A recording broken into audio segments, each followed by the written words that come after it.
crew cut appearance on the x-rays or radiographic studies. So crew cut appearance, it is associated with conditions like sickle cell anemia, beta thalassemia major, and other chronic hemolytic anemias. It is associated with beta thalassemia major, sickle cell anemia, and other chronic hemolytic anemias. ये crew cut appearance क्यों होता है? It is because of marked expansion of the bone marrow. ठीक है, bone marrow का marked expansion होता है which leads to bone resorption and secondary new bone formation. ठीक है, the crew cut appearance on the X-ray is seen in conditions causing marked expansion of the bone marrow. Bone marrow का marked expansion होगा जिसके कारण secondary new bone formation होगा और bone resorption होगा.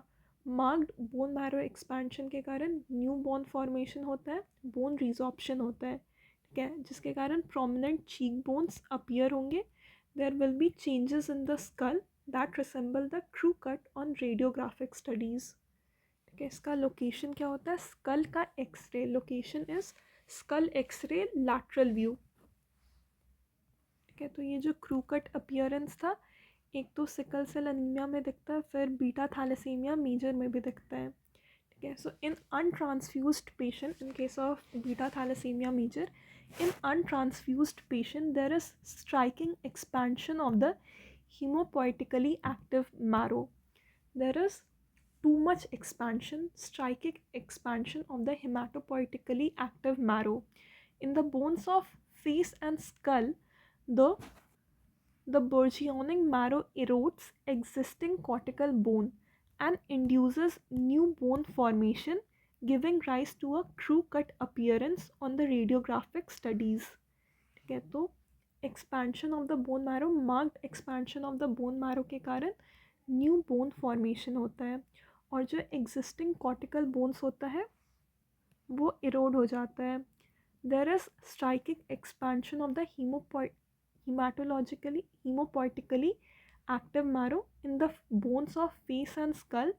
The burgeoning marrow erodes the existing cortical bones and induces new bone formation, giving rise to a crew cut appearance. See, this is the crew cut appearance which is seen in beta thalassemia major. X-ray film of the skull showing new bone formation. On the outer table, this is the new bone formation. Okay. Producing perpendicular radiation resembling a crew cut. ठीक है, तो ये ऐसे ऐसे जो हो रहा है ना, this is resembling the crew cut. तो इसका अपीयरेंस कैसे होता है? Vertical striations resembling a crew cut और hair on end appearance.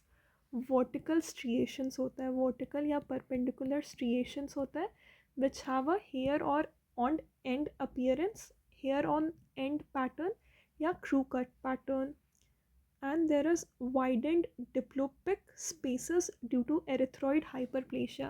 erythroid hyperplasia के कारण widened diploic spaces होता है. erythroid hyperplasia के कारण widened diploic spaces होता है. there is thin outer table of the skull and vertical striations will be there which resemble hair on end pattern. It is associated with conditions like beta thalassemia major, sickle cell anemia and chronic hemolytic anemia. ठीक है, ये crew cut appearance क्या reflect करता है? It shows the compensatory bone marrow hyperplasia due to the chronic anemias.